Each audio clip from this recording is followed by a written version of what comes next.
Om Jananim Saradam Devim Ramakrishnam Jagadgurum Padapadme Tayo Shitva Pranamami Muhur. So today is Tuesday. We will be discussing the divine life, the divine play rather, of Srima Sharda Devi, who was the spiritual consort of Sri Ramakrishna. When we study these great lives of these great incarnations, every action or every act of these great prophetic people, these great avatars, have a lot of significance. Nothing is ordinary about them. Though their divine play appears to be very ordinary, everything has something to teach us, some lesson which we can learn, which everybody can learn, and which helps us to live our own lives in the spirit of Vedanta, that is practical Vedanta. We all know that Vedanta has to be practical in our lives. If the Vedantic ideas, if the Hindu religious ideas or the universal ideas of Vedanta are not practical, then it will just be another theory. We learn so many things in life, but unless we practice it. So there are people who are into the intellectual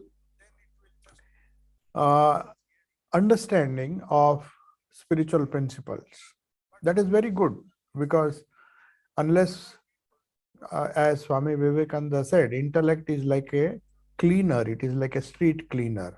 When the road is very dirty, or the road is full of dirt and other things, the person who walks on that road will not find it very enjoyable. So he needs to clean, the street needs to be cleaned, the roads need to be cleaned so that people as well as traffic can move smoothly. So every day we have cleaners who use cleaners. Earlier it was physically they used to clean, now there are mechanical cleaners, machines clean the streets. But Swamiji said, intellect is just plays the role of a street cleaner. It will help you to clean the cobwebs in the mind, in our brain, because our ideas are confused. In spiritual life, our ideas have to be very clear. It will not be enough to just follow a particular religion without understanding what that religion really means to me, what that religion will do to my life.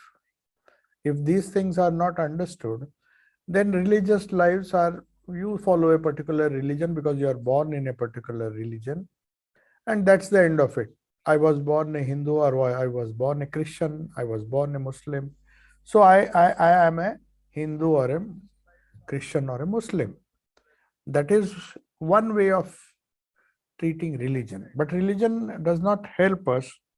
If religion does not help us to change our lives, to transform our lives so that we can lead a life of fulfillment, some purpose, some meaning, peace in our lives. These are very important things which religion ought to do in our lives.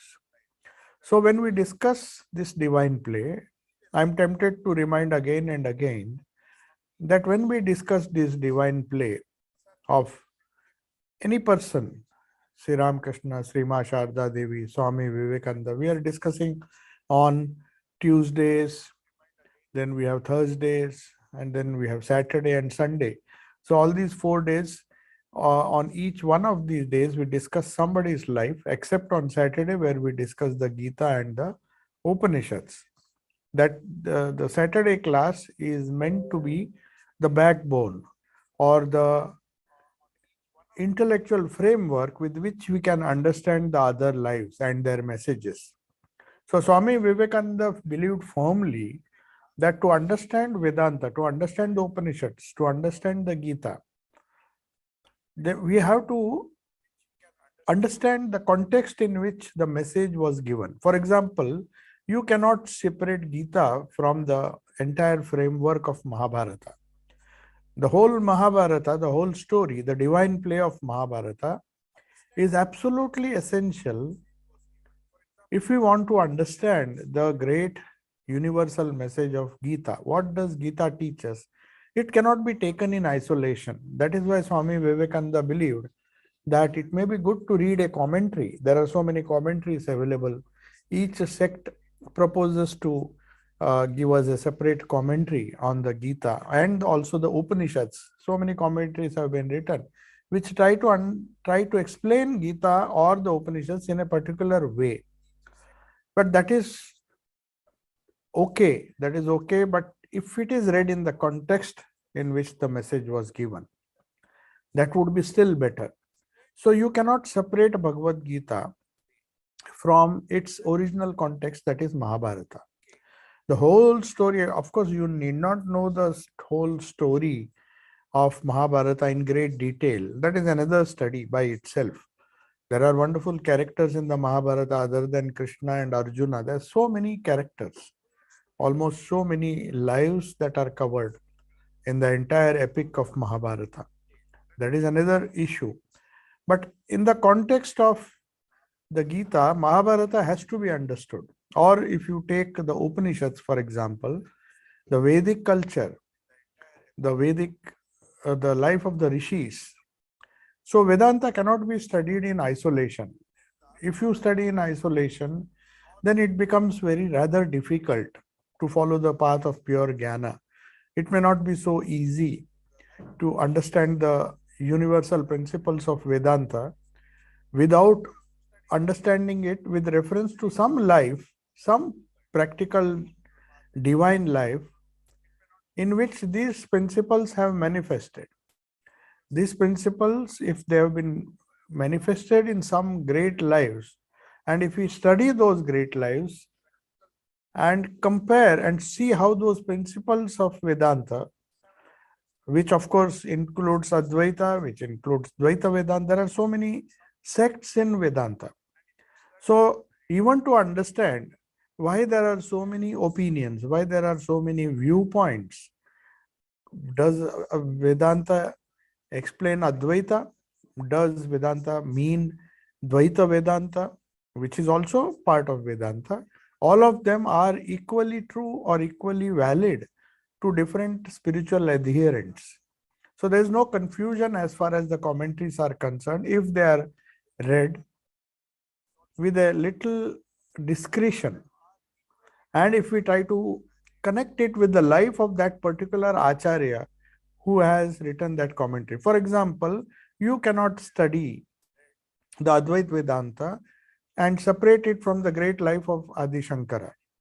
Adi Shankara's life and his message, his character, that is the proof of Advaita Vedanta, not the commentators and the intellectual scholars who give us wonderful explanations of that Advaita Vedanta. Has it been manifest in their lives? There may be great disciples of Shankara who have practiced this Advaita and try to explain in their own way. So also Ramanuja, his followers, the great saints who are followers of Ramanuja, who was also an Acharya, he gave his interpretation of Vedanta. But they have to be understood in keeping in mind Ramanuja's own life. What he did, what he achieved in his life, and the divine play of Ramanuja may be essential to understand his philosophy. So also logically we can see that to understand Gita in the original, a study of the life of Sri Krishna is very important. You cannot study Gita in isolation. Any Tom, Dick or Harry cannot take up the Gita and write a commentary and you base your study of the Gita on that basis, on the basis of that commentary or that understanding, which may be incomplete. That is the great danger in studying the scriptures. That is why when Swami Vivekananda came to, when he visited London and also when he went to America, he was telling all the Christians, go back to Christ. What did he mean? Were Christians not followers of Christ? It is one thing to be born into a religion or to follow a certain religion, but is another thing to understand the principles of the prophet, whichever religion you belong to, in the light of the life of the prophet. You see, very often these prophets, they live the life, the teachings that they give us in the form of Bible or in the form of Upanishads, in the form of Gita, whatever we get, is nothing but a explanation, or maybe you can say it, their life is a commentary on what they speak. So as Mahatma Gandhi once said, my life is my message. Whatever he believed, right or wrong, we do not know, because everybody has his own view. You cannot say from the ultimate point of view whether he was right or wrong. What he believed, according to him, whatever he believed, he says my life is my message. So it's not something new that he said. Everybody's life is their message. All these prophets, they didn't say one thing and do another thing. That may be true in the intellectual world. In the academic world, it may be absolutely true. That is the danger of getting involved in the academic interpretations of certain philosophies. No doubt they have their own value. They do a lot of hard work. They earn their degree, they get their PhDs. Everything may be fine.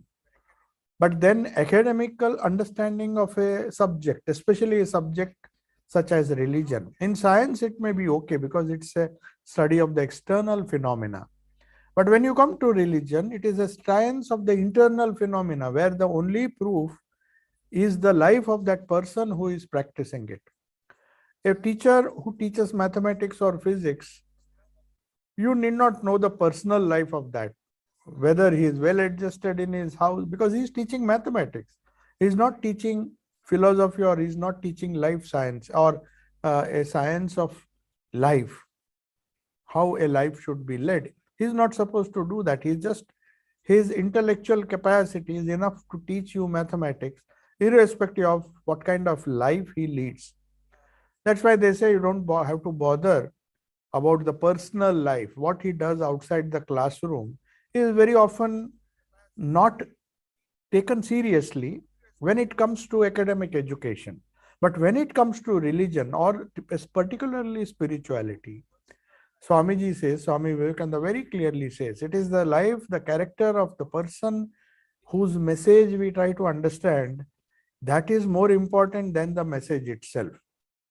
Unless we understand or we see the messages being lived in the life of these great people, whoever it is. If we say we follow Christ, we have to understand the message of Christ with respect to his own life, because his life reflected what he spoke.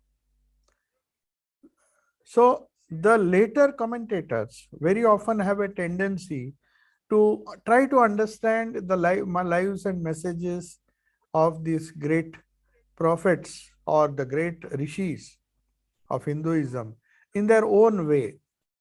But then their commentary or their understanding of this great truths that they comment upon depends on their own lives. So a character, or a as we say, this topic has been described as the divine play of Sri Sharada Devi. So when we try to understand her message, or Sri Ramakrishna's message, or Swami Vivekananda's message, what does it mean to me? How can it be related to Vedanta? What are the basic principles of Vedanta which they lived in their own life? In fact, Vedanta is broad enough to include everybody. There are so many books written by some distinguished monks of our order, where Christ's life or certain principles in the message of Christ, or the message of other prophets or Buddha, have been compared with the teachings of Vedanta, how they live Vedanta in their own way, and how their teachings can be interpreted with reference to the broad framework of Vedanta that is so popular now. We all quote we all say Vedanta is a universal religion, a universal philosophy which can accommodate all, not only the sects within Hinduism, but also outside Hinduism. So it's an all-encompassing philosophy. And it is very good to understand the universal aspects of Vedanta. But if we have to get benefit, personally, we have to get some benefit from the teachings or principles, the universal principles of Vedanta. We need, as human beings, as people who have uh, concerns in the world, as people who are living in the world and who are connected to the world, having a lot of duties and responsibilities, we wish to see these principles of Vedanta as lived not by people who lived in the forests. The rishis of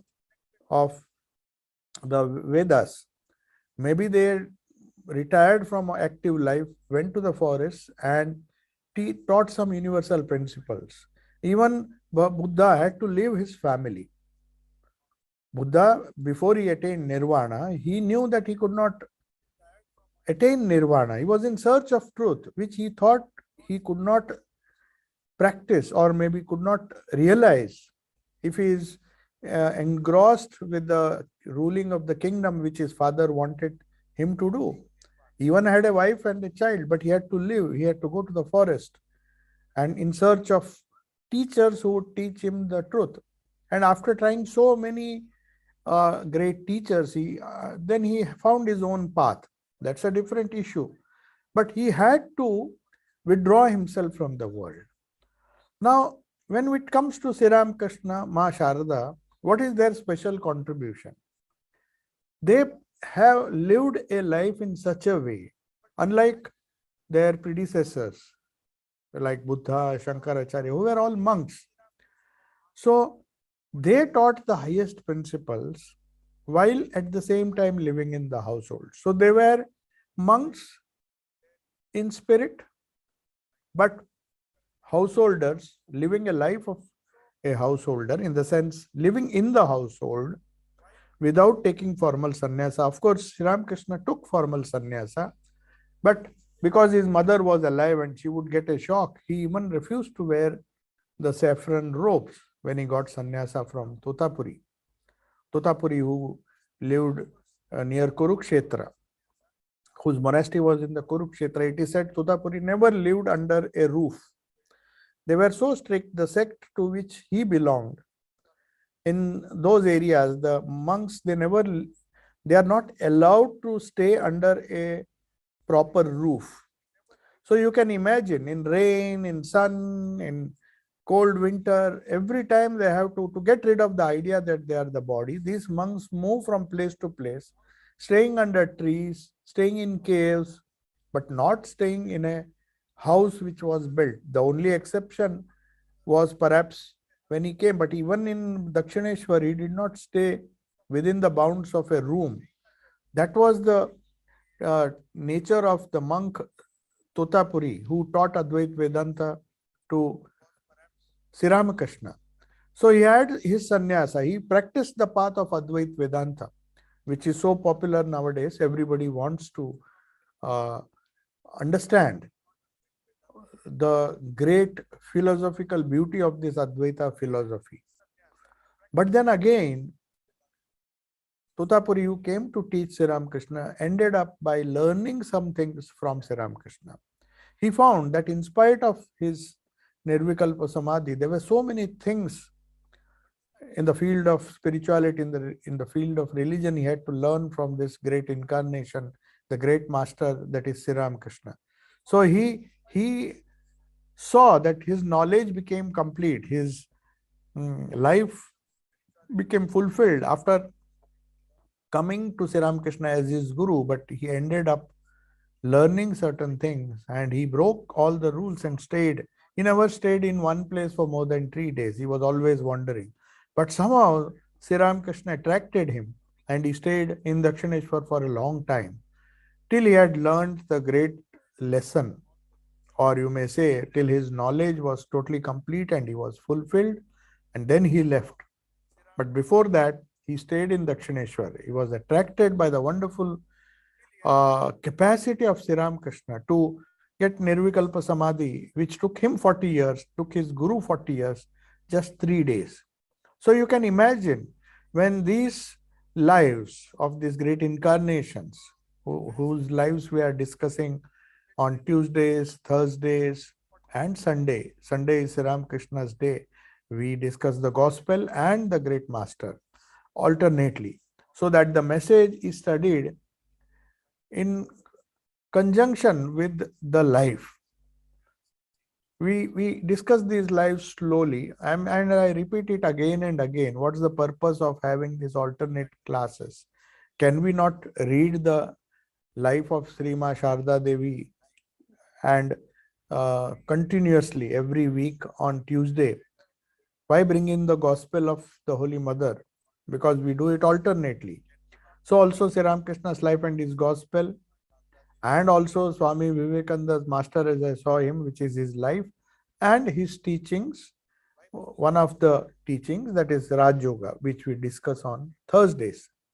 And Saturday, of course, we discuss Vedanta on one Saturday, and on the other Saturday we discuss the Bhagavad Gita, which of course is conducted by our university. So that's why the class is at 5:45 British time, British summer time. Otherwise, the other classes are all at 7. So the purpose for reminding these things is that the lives of the divine play, which is, we just don't call them the lives of Ma Sharda, the divine play of Ma Sharda Devi, has to be, to understand the gospel of Sri Ma Sharda Devi, we have to understand her life, how she lived. Every teaching of hers, every message of hers can be seen in her own life, can be seen manifested in her own life. So we were discussing that portion. Now we're coming back to the biography, the divine play. We were discussing that from 1867 to 1871, 4 years she lived with her parents in Jairambati and continued to serve her relatives. 4 long years passed, though she had the company of Sri Ramakrishna. In those days, after marriage, the wives would stay with their parents till they grew up sufficiently, till they were independent, and after that, not independent, they were old enough to go and live with their husbands. That was the system in those days. Nowadays, it is no longer practiced, but in those days, that was the custom. So till one was very sure and mature enough to join the husband, they would be staying in their parents' house, even after marriage. So, but before that, they had plenty of occasions when the husband would either come and stay in the in-laws' house, or she used to go and stay in the parents, with the parents, whoever, if they were alive, in their house, Sri Ramakrishna's house. So she stayed, we saw how she stayed in Kamarpukur, which was Sri Ramakrishna's birthplace, and his house was there. And sometimes she stayed in Jairambati, where Sri Ramakrishna used to come and stay with her parents, her father and mother. Her mother, of course, outlived, just as in both the cases, both the parents, the wife lived longer than their husbands. The husbands passed away earlier. It was very natural in those days, because the difference, the age difference would be much more than what it is today. When they married, there would be a gap of 7 to 10 years, sometimes more, as it was in the case of Sri Ramakrishna. So normally the wives outlived or lived more than their husbands. So Khudiram also, Kshudiram, who was Sri Ramakrishna's father, he passed away, and his mother came and stayed with Sri Ramakrishna in Dakshineshwar for a very long time. So also Shama Sundari Devi, Holy Mother's mother, she outlived. Ramchandra Mukhopadhyay passed away earlier. Of course, he was in age, there was a big difference. So naturally, they lived, the wives, or you may say their wives, their consorts lived for more than what their husbands did. So also Sri Ramakrishna's life, we find that Sri Ma Sharda Devi lived for 34 years after the passing away of Sri Ramakrishna. That is why their lives become more important, uh, or in this case at least, in Ma Sharda Devi's life, what Sri Ramakrishna said about her, that she is Saraswati. She has come to impart knowledge, to remove the ignorance. In fact, he said, Calcutta, can you not see Calcutta? The people of Calcutta have to be rescued. He used some rather harsh words, not just Calcutta, but the whole area where they lived. He said they are like worms in the dark. You have to save them, you have to rescue them, teach them not to be worldly, not to be carried away by worldly tendencies and live a spiritual life. So he said, you have to rescue them.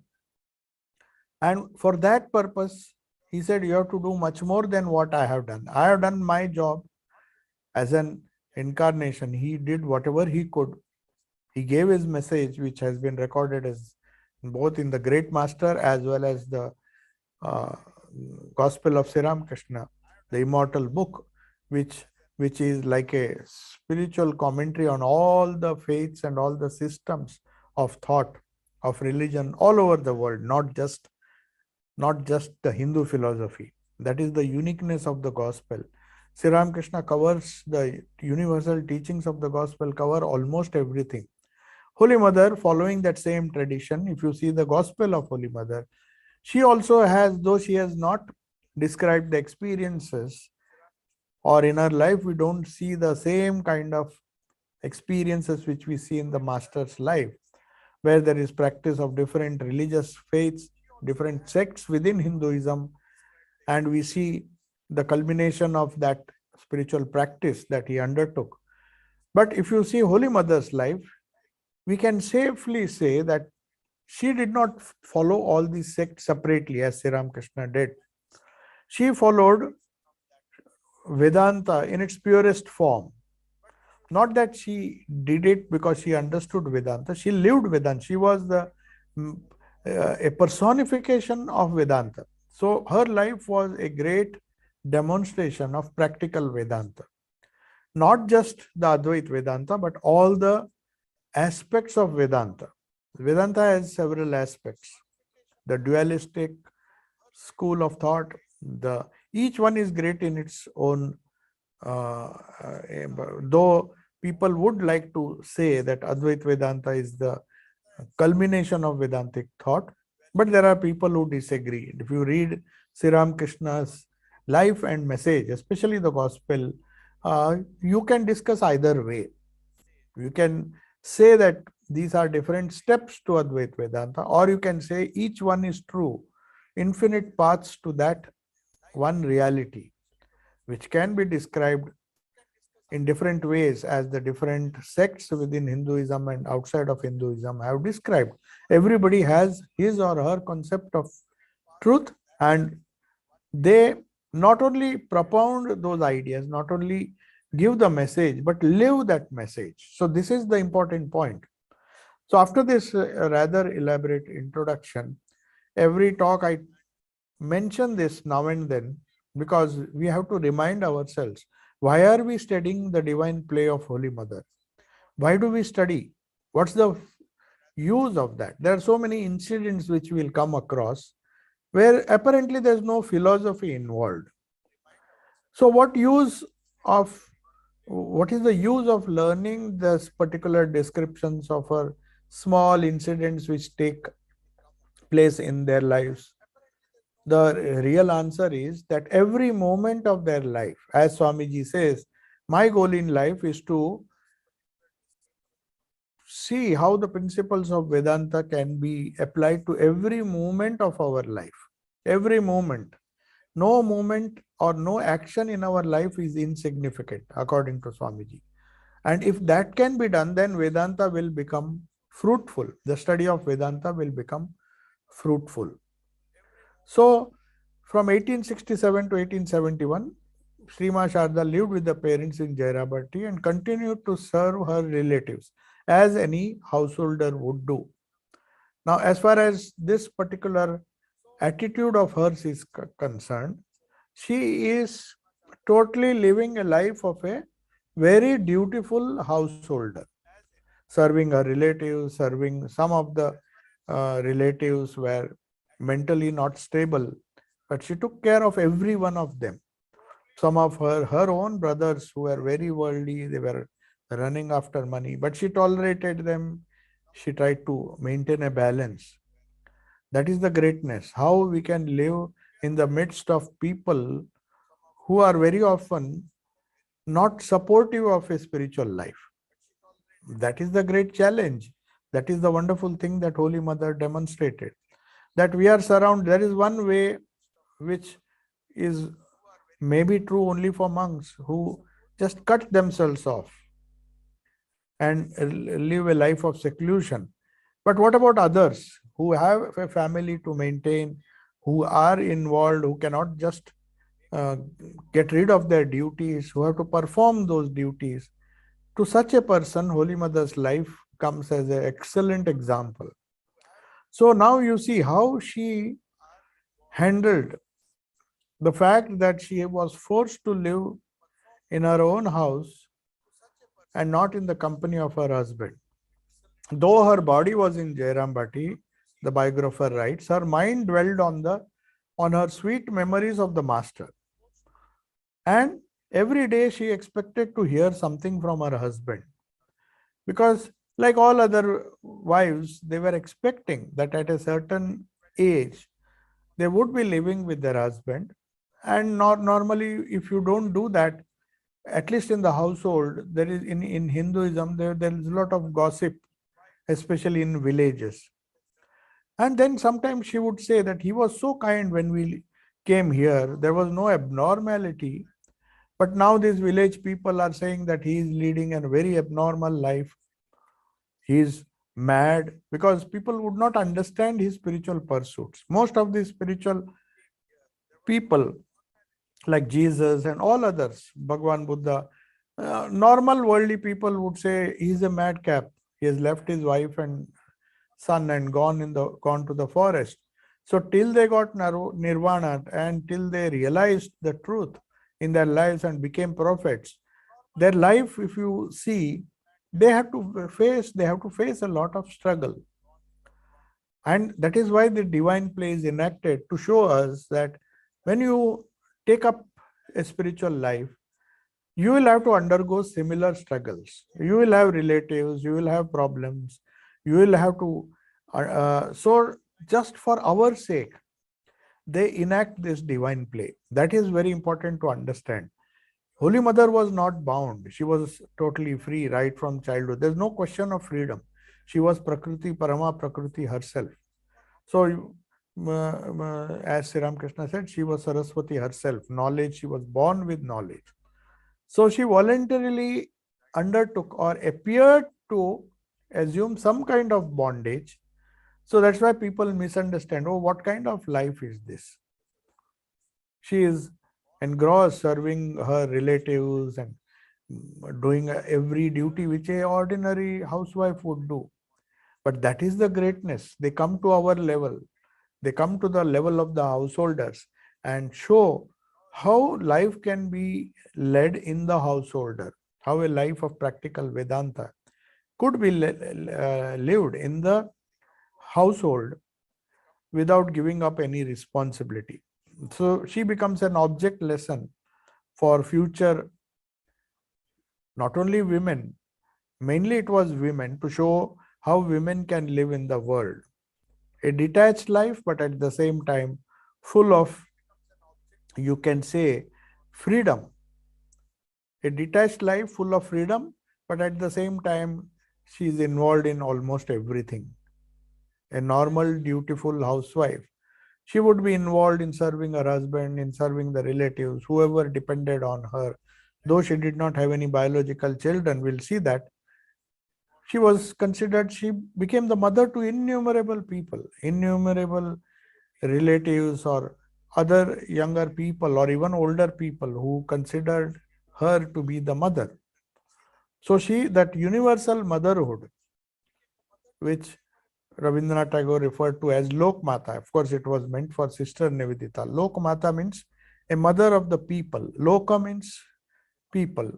A mother of the people, irrespective of their caste, creed, religion, just the universal aspect of motherhood.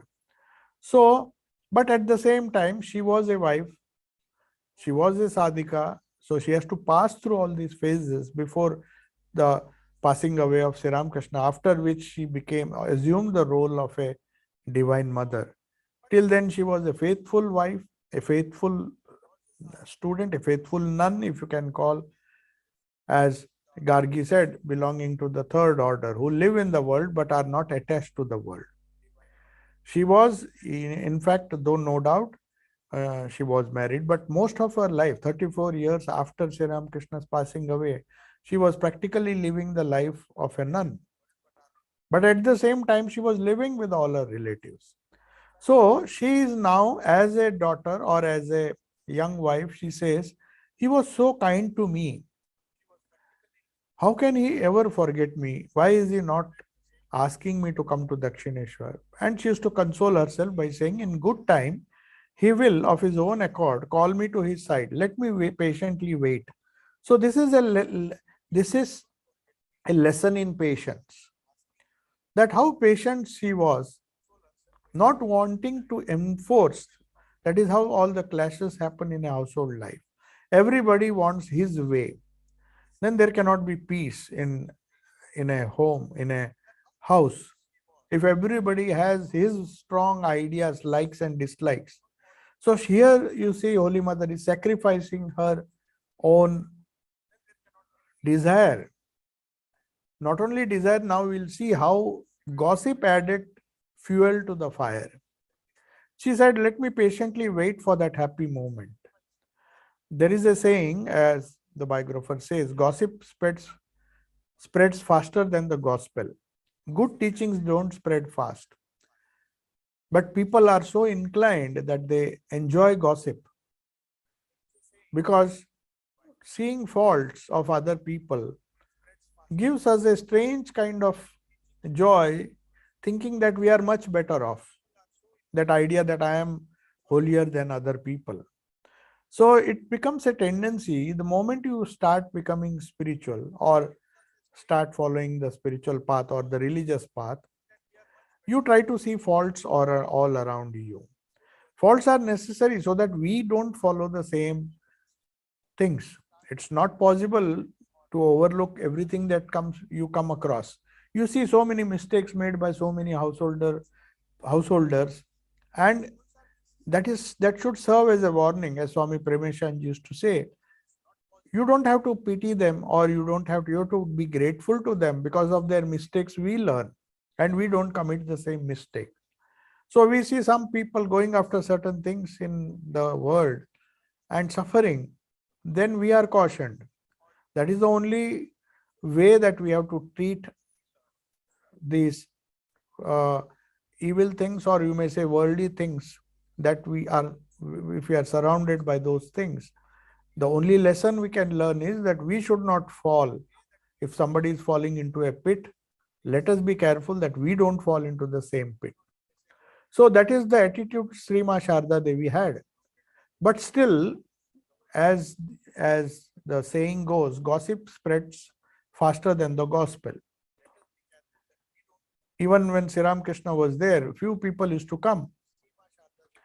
And in a boat, as I told you yesterday, in the previous class, a large group of people used to come to Dakshineshwar by boat. Many of them were fond of gossip and were very worldly, but they came because they wanted to accompany their relatives. Some of them were very spiritual. They used to come and sit. So they used to listen to the wonderful words of Sri Ramakrishna, which have now been recorded into the gospel. But others found the gospel they were allergic. They were so worldly that they would prefer to sit in the boat and gossip. They said, we are going, you sit here. When your interaction with Sri Ramakrishna or the satsang is over, you please come. We feel bored here, we are going. They could not stand the atmosphere of holiness. That is why when we see, we have a tendency to listen to news, but we would rather not listen to some good talk on YouTube. Nowadays, YouTube is available. So there is a tendency, oh, let me just see what is the news today. And normally it is gossip, because most of the news is about somebody who has either committed a crime or something going on in the world, Ukraine war and this thing, that thing. There are so many things. And to add to that, there is a lot of gossip also. Sometimes these channels, news channels, thrive on certain gossips, which may not be true, but it's not always that they report the truth. But people don't mind watching those things for hours and hours together. That is why they're saying gossip spreads faster than the gospel. If you have some religious program, there will not be so many people listening to that. If it is genuine, I mean, there is a lot of crap going on in the name of religion. So people want to hear that. They think that will make them more wealthy, more happy, more healthy. So there are other videos which are very popular.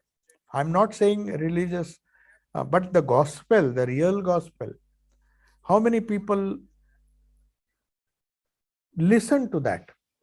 Because it is very difficult to practice. This is meant for the highest kind of people, or the spiritually elevated people who really want to make a difference in their lives.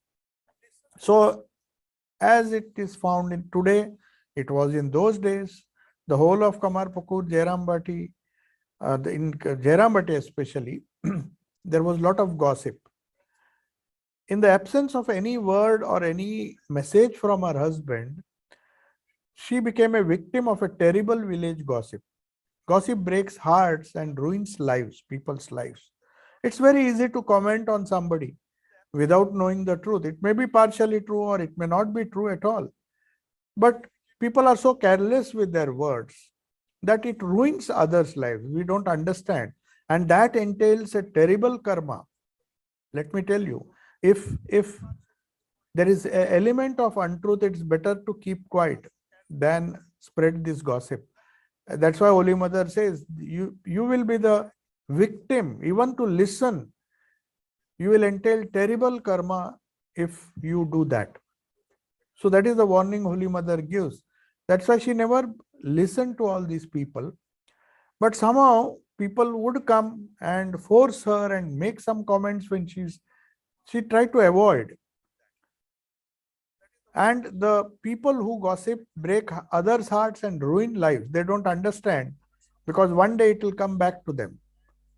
The karma will not go anywhere. If by word or deed or action, we are responsible for somebody else's suffering, you cannot escape its consequences. It's going to come back to us in some form or the other. So one has to be very careful. That is one lesson we learn from Holy Mother's life, that she was so careful, and she said that was the last message: don't see others' faults, because if you do that, you will have to suffer. So what does gossip do? Its victims are helpless, and it causes innocent people to pass sleepless nights and makes them cry into their pillows. This is what the biographer says. We don't realize how many people's hearts we have broken, we have ruined by our, maybe they are casual words without an iota of truth in them, but we just say that and people suffer. So reports came from Dakshineshwar. I mean, gossip, there was a gossip from people who are coming. They like to create stories that Ramakrishna had gone completely mad. So this was the gossip that was being spread. And he wandered around crying to the Divine Mother, not eating food on time, and many things they said. They added a lot of things. So the villagers mistook Sri Ramakrishna's God intoxicated state, which obviously they could not understand what God intoxication is, how one cries for God. And they thought he is just insane because he is not normal, because he is not like us, because he is not running after money and women like Kamini Kanchan, like others. If you do that, then you are considered to be normal. Because that is what all people do. They expect everybody to follow. And many people say they literally think that anybody who does not have these tendencies to run after money, to run after a career, to try to settle down after marriage, all these things, many things which they think is very normal of a person. And if he or she doesn't do it, then they think he is abnormal. Not waiting to consider why, what is the idea behind their lives, what is their idea behind the goal that they have set for themselves. People don't have the patience to understand. So they will just spread this word around, and because their minds are colored by worldliness. So at the bathing ghat where mother had to go, they didn't have bathrooms in those days. You have to take a bath in the pond in the village. The village woman used to chatter and gossip in her presence deliberately to make fun of her. And one woman would point at Sarada, that young Sarada, and said, "Oh, there goes the madman's wife. Oh, how sorry, her husband is mad, you see." Another woman added with mock sympathy, "Oh, poor Shama Sundari," that is Sharada's mother. "She has married her daughter to a lunatic. How sad." So the biographer says, rumor has 1,000 tongues. These things travel very fast. And wherever she went, she had no peace. Even at home, the gossip reached. And her own mother, of all people, she started lamenting. Naturally, she was overwhelmed by all the criticism that was she used to hear from other women of the village. You can't stay in isolation. They go on telling the same thing. And the poor Shama Sundari also believed them. She, you know, her life. She was a very straightforward woman. And she used to believe whatever people said. She was such a straightforward woman and a guileless person. So when everybody is saying that you have married Sarada to a madman, you see, you don't know. We have heard from so and so that he's doing like this, he's doing like that. She also said, "I have married my daughter to a madman." She used to often say, and that hurt Ma Sharada. "It is as if I have thrown her into deep water with her hands, feet tied. Means I almost killed her. By marrying her off to Sri Ramakrishna," she says, "Oh, what have I done? She has been tied. It is as if I have thrown her myself into water with her hands and feet tied." That is how helpless she is.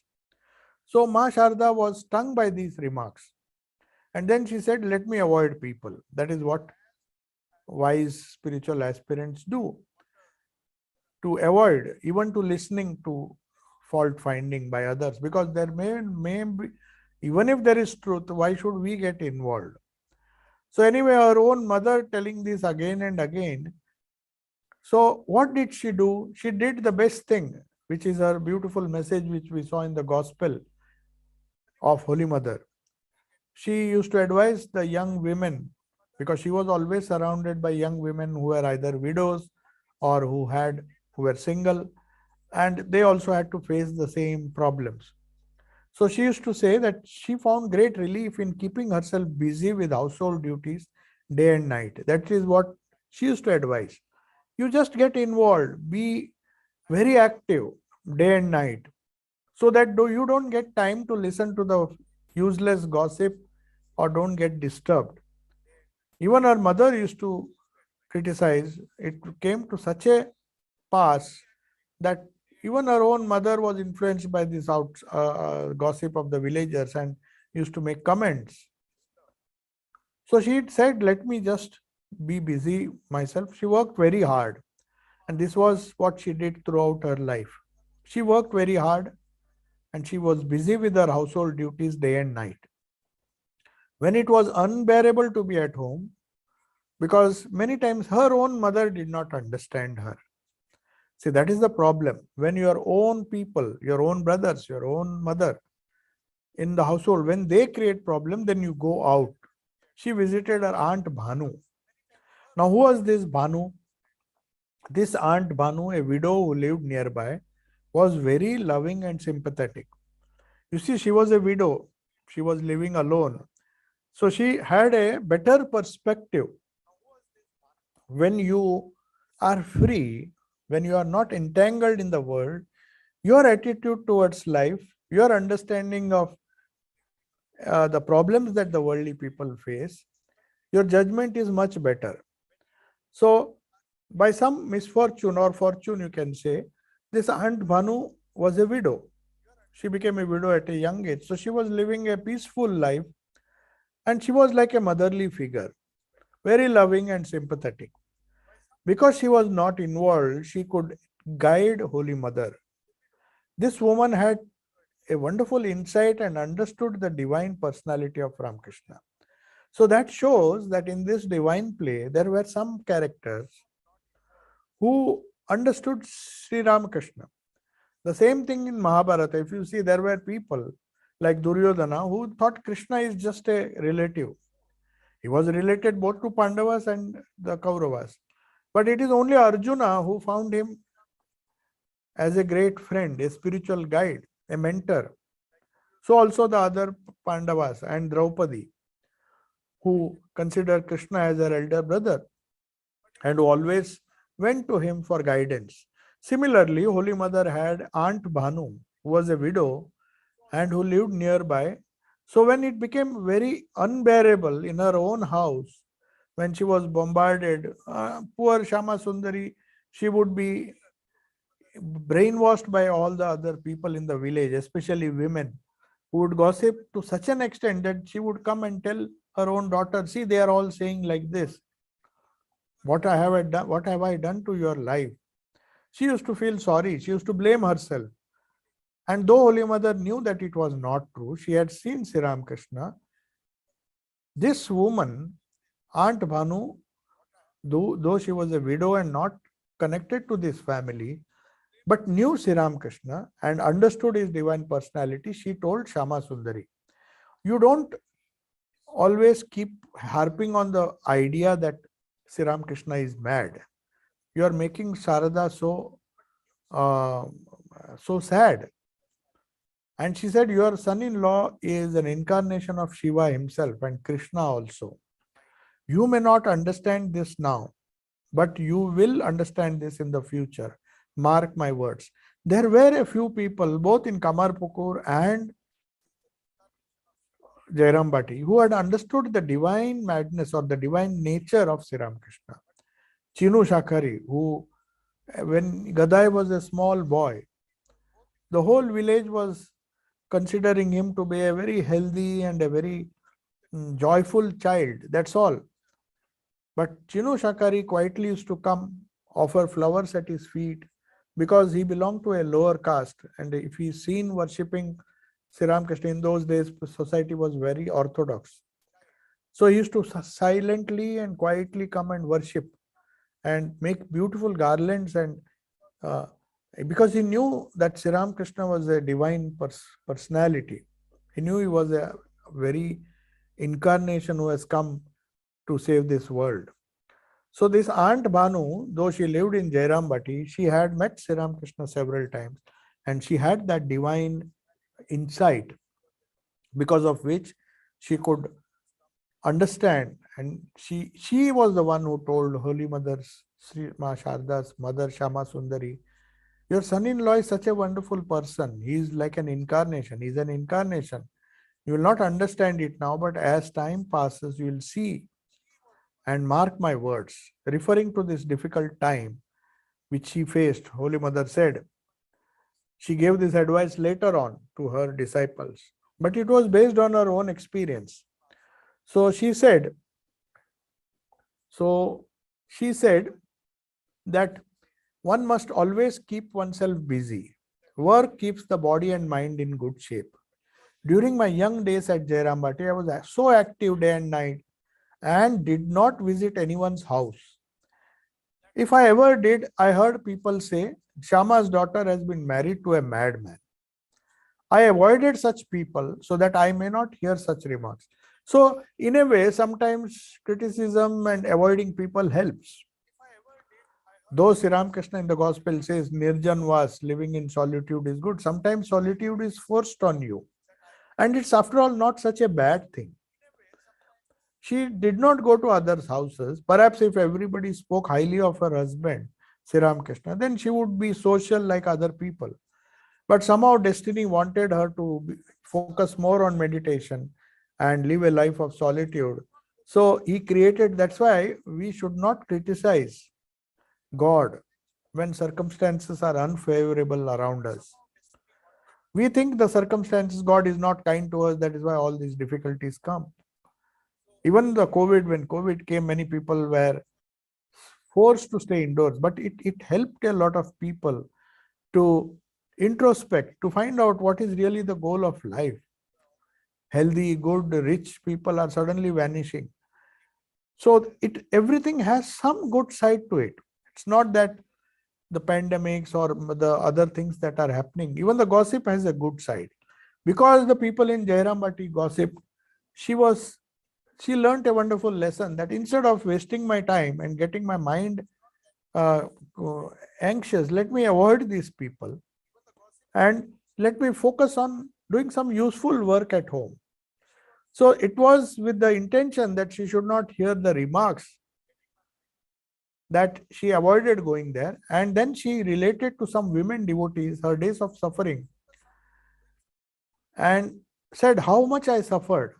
But at the same time, she took the right decision not to mix with these people and rather focus on something useful, doing all the tasks of the household with so much of energy, which helped her in her future life. She says, I was then in Jairambati. I was a mature young woman. I heard that master used to lie on the bank of the Ganga and cry, saying, Mother, Mother, do thou reveal thyself to me. So people thought he was mad. They did not understand. There was so much yearning in Sri Ramakrishna to realize God, that he behaved in such a way. How will worldly people understand?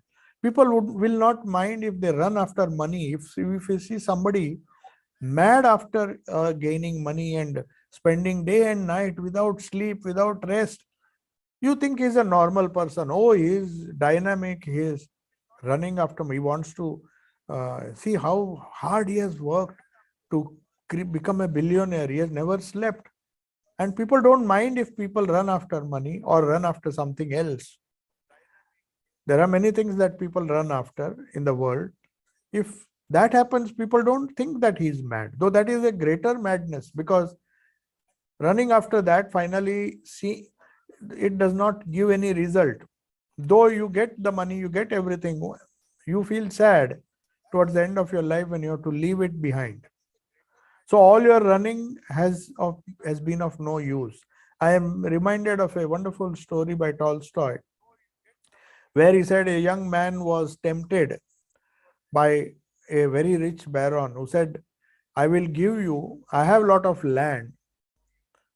I'll give you whatever land you cover by running from sunrise to sunset. You start at sunrise, go running. Whatever land you cover, that is yours. So this young person started running, and he was seeing the sun was about to be set. He said, no, let me cover a few more yards, maybe one more mile before the sun sets.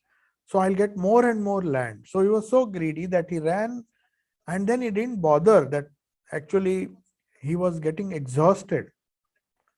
And finally, when he saw the sun is still setting, he wanted a little more. And then he finally fell down and died. And then the author writes that you see all this he did. He ran so much. And finally, what he got in Christians normally bury their dead. So he was buried at that very spot he died. And he got a 3 cubits length of land. That is what he attained by running the whole day and finally dying. That also he did not give, he was buried there. So that is this mad rat race, the chase that people do. And the people don't consider these people as mad.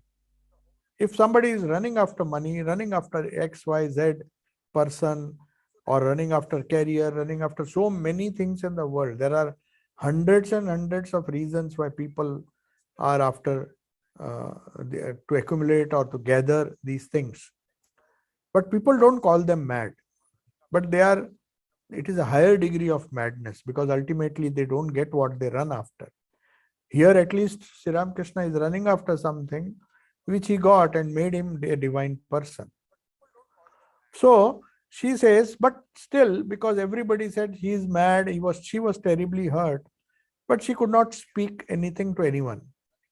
And she used to cry, as she was a guileless person, seeing even her mother complaining that your husband is a madman, why did I marry you to her? But Aunt Banu understood, and whenever she was sad, she used to come to her and she used to caress her heart. Such a wonderful motherly figure. She said, why do you make yourself miserable with this useless gossip? Your husband is Lord Shiva himself. I recognized this on the very day of your marriage. Don't worry. You will see one day that very madman will conquer the hearts of all. He is mad in the name of Divine Mother, not after things of the world. And that very mother will make everything all right. But the villagers continue to ridicule, and there is a saying in Bengali that the funeral pyre will burn you only once. I mean, how anxiety and agony in the world is worse than burning on a funeral pyre. So that is why the Bengali saying says the funeral pyre, or the cheetah as they call, the wood on which you are burnt, it will burn you only once, reduce you to ashes. But if you have agony and anxiety all the time, it will burn you throughout your life. So that is how human beings suffer. Death is not the worst suffering. There are people who by nature succumb to this anxiety because of wrong living. Had she listened and then become anxious for years and years together, it would have been a terrible suffering. Because she had people like Aunt Bhanu who understood, who were spiritual, though she was a widow and she was a poor woman by any standard. She was not a rich person. And she was the one who consoled. And Sri Ma Sharda says, I was burning with some kind of anxiety, constantly doubting, because she was forced to doubt her husband's sanity. Again and again, she used to ask herself.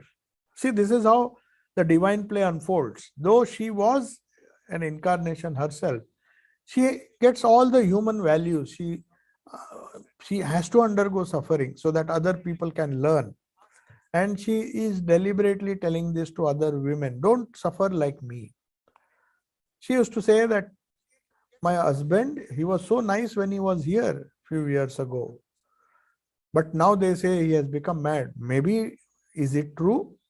Why is everybody saying that? So then she took a decision. Till then she was waiting for destiny to take. That is how the difference between surrender and taking decision, self-effort. People usually ask whether we should do purushartha, which is self-effort, or should we depend on self-surrender. We have to have a very careful mix. Whenever necessary, we should make effort. So here Holy Mother says, her patience reached its limit. She was very patient, she neglected, she did her work, she tried to remove all anxiety, but it was so overwhelming. Sometimes grief can be so overwhelming. Then she decided, now let me go to Dakshineshwar and see for myself. If what these people say is true, even if it is true, even if he has become mad, my duty is to go and serve him. I should not leave him alone. So with that intention, she felt that even if destiny has decided that he has gone mad for whatever reason, which these people say, of course she knew in the heart of her hearts it is not true. But if there is a small chance that he has gone mad, then even then it is my duty to go and do something for him. After all, he is my husband.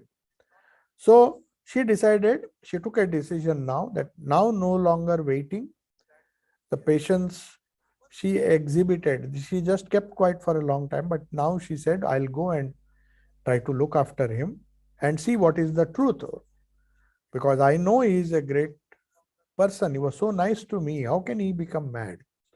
So it was March 1872, 67 to 71, she had not seen Sri Ramakrishna, because in those days it was so difficult to communicate. There was no telephone or mobile. Now you can just pick up a mobile and ask, how are you, and all those things.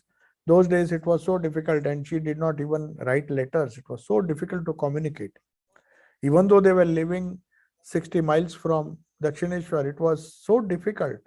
One had to personally go. So some of our village women who are going to bath in the Ganges said that she told some of them who were going to Dakshineshwar to see how her husband is. She reported this to her own father, and the father decided it is fine that she has taken a decision to go. He was not forcing her. So sometime after the middle of March, Sri Ma Sharda, her father, and several women of the village, normally they would travel together, because on the way there were a lot of robbers and dacoits, and it was a very, very treacherous path to pass through fields which were infested by dacoits who used to steal.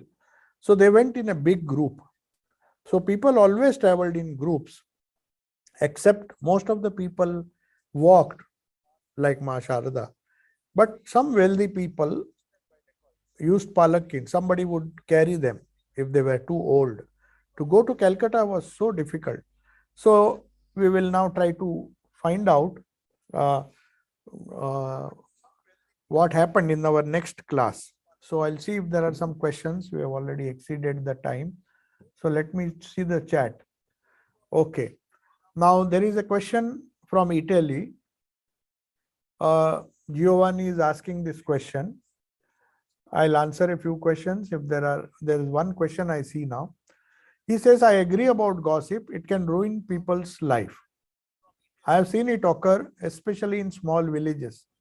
My question is, if we gather terrible karma with gossip, then what should happen to those who ruin people's lives with their actions? Definitely, it will cause, it's a good question. It's not only we that accumulate karma by listening, but those who actually ruin by their actions, not just by gossip. Gossip is a very subtle way of ruining people. But those who actually do terrible actions, terrible things through actions, not just through words. I was just giving an example that a lot of karma is accumulated, bad karma, of course, even if we just use words wrongly. So one has to be, the idea is, Holy Mother says, one has to be very careful so as to avoid the consequences of our bad karma. Of course, if we do bad actions, it will result in more trouble and more karma, more bad karma. So that is the idea. So if you just do some bad actions, then the karma which will be much more if the intention is bad. If it accidentally happens, then it is different. But gossip, if it is done intentionally, sometimes we unintentionally do, then the karma may be less, but still one has to be careful. Mother says unintentional gossip also, you don't intend to harm somebody, but you just deal in some kind of gossip and it hurts somebody unknowingly. In that case also a little karma comes to you. Sri Ramakrishna used to give a beautiful example that in Hindu religion, killing a cow is considered to be a sin. It's not an ethical thing. So there was one person, maybe he belonged to some other religion. So he was taking a cow to the slaughterhouse. He was taking that cow and he was very tired because the cow was trying to run away. The cow was strong and it was trying to run away. It knew that maybe it had some kind of intuition that it will be killed. So it was refusing to go. He was dragging it. He was tired. And finally, that cow was about to escape. But he was so tired that he came across a house where somebody saw him struggling to He didn't know that this cow was being taken to the slaughterhouse. So he just invited him. He said, tie the cow here uh, near my house, and I will look after. We'll see that it is not stolen. You come in, take some refreshments. You are so tired. And he did that, and he fed that person. And after he took a little rest, he took that cow and then took him to the slaughterhouse because he was fresh and energetic by this time. So after reaching that, the cow was slaughtered. Now the question that Sri Ramakrishna asks, though the person who fed him unknowingly served him by not knowing, not even bothering to ask, where are you taking this cow? Had he asked, perhaps he would have told him that it is for the slaughterhouse. Then he could have avoided. But he didn't even, he was so careless that he just fed him. So they say little of karma of the slaughter of the cow had to be borne by the person who has fed this person, because had he not fed, the cow would have escaped and it would not have died. So the sin of killing the cow, a little bit of it accrued to the person who fed him, though he was not aware. But unknowingly also, we should not speak something which will hurt others. We have to be very careful with our words, with our thoughts. Even with our thoughts, we may not utter it, but even bad thoughts, it is such a, this karma is such a complicated thing that even bad thoughts, that is why we do japa, that's why we repeat the holy name, to avoid thinking things which which we have no control. We normally don't have, even if there is an evil person in the room or somewhere nearby, his thoughts may influence you. If he is a very wicked person, you may also get those thoughts. It's like the vibrations are such that heat, even if you don't want, if you sit in a room with a fire, you will get a little bit of heat, even if you are far away. So we have to be careful, because our thoughts, good or bad, if they are good, it is good. That's why we go to have satsang. But if the thoughts are bad, then it will create some karma. It will impact not just words. Words are dangerous. Actions are still dangerous, are still create more karma. But people who just think also bad thoughts, or make it their thoughts, by their thoughts, these thoughts are contagious. They impact people around them. So that is why when holy people come, they create a vibration of good thought around them, so that all the people around them are elevated, are lifted.